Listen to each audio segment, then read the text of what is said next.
Next we are going to see about frequently asked 2 marks. First one is list the advantages of a topology. Star topology. First we have many types of topology. This is one of the university asked question. List the advantages of star topology. Star topology எப்படி பார்த்தோம்னா ஒரு bicycle wheel மாதிரி இருக்குன்னு பார்த்தோம். அந்த bicycle wheel மாதிரி இருக்கிறதுனால என்ன இருந்துச்சு, சென்டரில் ஒரு ஹப் இருந்துச்சு, சுற்றி நோட்ஸ் இருந்துச்சு, ஸ்டார் அந்த மாதிரி இருந்துச்சு. அப்போ இது அட்வான்டேஜ் என்னென்னா, புதுசாக ஒரு நோடு ஆட் பண்ணணும் அப்படின்னு சொல்லும்போது அந்த ஹப்போட கனெக்ஷன் இருந்தால் மட்டும் போதும், வேறு எந்த நோடோட கனெக்ஷன் வேண்டாம். பிகாஸ் சென்ட்ரலைஸ்டு கண்ட்ரோல் இருக்கிறதுனால trouble shooting is very easier.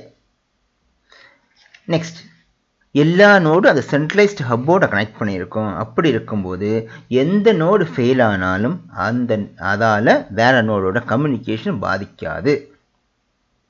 So that is fail of the node does not bring down the networks. அடுத்த question, what is datagram? Datagram is nothing but independent transmission unit which is used in packet switching networks. Independent packet routing, and what is that? Independent routing mechanism in transmission is not dependent on anything. எப்போ அதுக்கு data pass பண்ண தோணுதோ at that time demand will be given. Based upon the demand the data transmission will be there. இப்போ independent transmission unit அதுதான் வந்து datagram. இது எங்கே use பண்ண போகிறோம்? பேக்கெட் ஸ்விட்சிங் நெட்வொர்க்ஸ் யூஸ் பண்ண போகிறோம். What is the prime function of physical layer? Prime function of physical layer அப்படின்னு சொல்லும்போது இங்கே வந்து 0s and 1s இருக்கிற ரா பிட்ஸ், 0s and 1s இருக்கிற ரா பிட்ஸை கம்யூனிகேஷன் சேனலுக்கு பாஸ் பண்ணி நெக்ஸ்ட் எண்டுக்கு கொண்டு போகிறதா ஃபிசிக்கல் லேயரோட வேலை. அப்போ இதான் வந்து நெக்ஸ்ட் சிஸ்டத்தோட கனெக்ட் பண்ணக்கூடிய டிரான்ஸ்மிஷன் மீடியமோட கனெக்ட் பண்ணக்கூடிய லேயர் வந்து ஃபிசிக்கல் லேயர் தான்.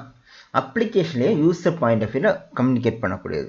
அப்போ சிஸ்டத்தோடு பக்கத்து நெட்வொர்க் டிரான்ஸ்மிஷன் மீடியமோட கனெக்ட் பண்ணக்கூடிய லேயர் தான் ஃபிசிக்கல் லேயர். அப்போ இதுக்கு எக்ஸாம் என்னென்ன எழுதணும்?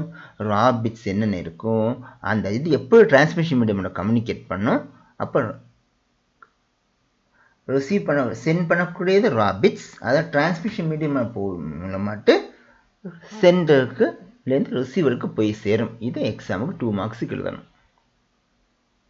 Main function of transport layer. Transport layer நிறைய படிச்சிருப்பீங்க, டிசிபி படிச்சிருப்பீங்க, யூடிபி படிச்சிருப்பீங்க. இங்கே என்னென்னா நம்ம மெயினாக எழுத வேண்டியது எக்ஸாமுக்கு reliable end to end transmission. Reliable end to end transmission அப்படின்னு சொல்லும்போது என்ன, நம்பகத்தனமான எண்ட் டு எண்ட் டிரான்ஸ்மிஷன் கொடுக்கும். சோர்ஸ் ஏதோ டெஸ்டினேஷன் ஏதோ நம்பகத்தனமான டிரான்ஸ்மிஷன் இருக்கும். இதான் எழுத வேண்டியது. Next, differences between connection oriented and connectionless. Connection oriented connectionless அப்படின்னு சொல்லும்போது மெயின் டிஃபரன்ஸ் அப்படி எழுதும்போது எக்ஸாமுக்கு வந்து நிறைய டிஃபரன்ஸ் படிச்சிருப்பீங்க, ஈஸியாக புரிஞ்சுக்கணும் அப்படின்னு சொல்லும்போது அக்னாலஜ்மெண்ட் கனெக்ஷன் எஸ்டாப்ளிஷ் பண்ணும்போது அக்னாலஜ்மெண்ட் வரும் கனெக்ஷன் ஓரியன்டடில், கனெக்ஷன்லெஸில் அக்னாலஜ்மெண்ட் வராது. கனெக்ஷன் ஓரியன்டட் பேக்கெட்ஸை நம்பர் போடுவோம், இதுக்குன்னா sequence numbering will be there.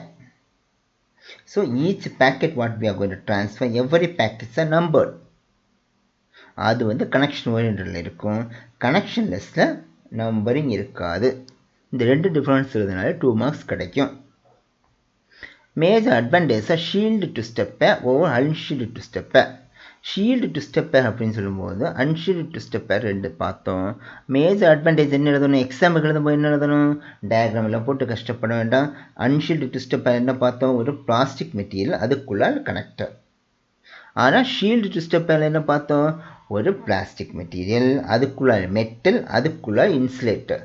அப்படி பிளாஸ்டிக்குள்ளே மெட்டலுக்குள்ளே இன்சுலேட்டர் இருக்கும்போது கண்டிப்பாக பெஸ்ட் பர்ஃபார்மன்ஸ் இருக்கும், டேட்டா டிரான்ஸ்மிஷன் ஈஸியாக இருக்கும், எலக்ட்ரோமேக்னட்டிக் இன்டர்ஃபரன்ஸ் அதிகமாக இருக்காது. இந்த 3 பாயிண்ட் பார்த்தோம். இந்த 3 பாயிண்ட்டே எக்ஸாமுக்கு 2 மார்க்ஸுக்கு எழுதினால் போதும்.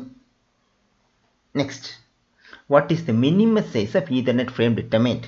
ஈதர்நெட் நிறைய பார்த்தோம். ஈதர்நெட்னா லோக்கல் ஏரியா நெட்வொர்க்.